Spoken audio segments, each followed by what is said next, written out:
টলিপাড়ার জনপ্রিয় অভিনেতা রোহন ভট্টাচার্য স্টার জলসার ভজগোবিন্দ ধারাবাহিক দিয়ে কেরিয়ার শুরু হয় তার।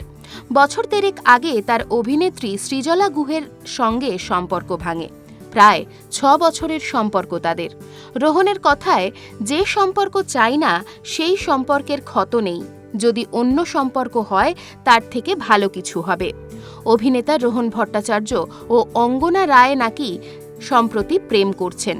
সম্প্রতি এমনই গুঞ্জন ছড়াচ্ছে। মাঝে মধ্যেই নাকি একসঙ্গে সময় কাটান তারা।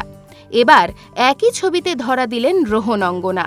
ছবি দিয়ে অভিনেতা লিখলেন, তোমার সঙ্গে উড়তে চাই, তোমাতে ধরা দিতে চাই। তুমি আশেপাশে থাকলে ধারাবাহিকে অভিনয় করতে গিয়ে আলাপ তাদের। রোহন বলেন, কিছু হলে আমি নিজেই ঘোষণা করব, তবে ওর সঙ্গে সময় কাটাতে ভালো লাগে। আমার খুব ভালো লাগে ওর সঙ্গে থাকতে। আমার সঙ্গে এমনটা সচরাচর হয় না, কারণ আমি খুবই লাজুক।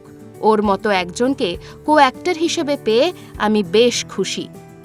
এই রকম আরও নতুন নতুন ভিডিও পেতে চোখ রাখুন আমাদের চ্যানেলে। পাশে থাকা বেল আইকনটি ক্লিক করতে ভুলবেন না।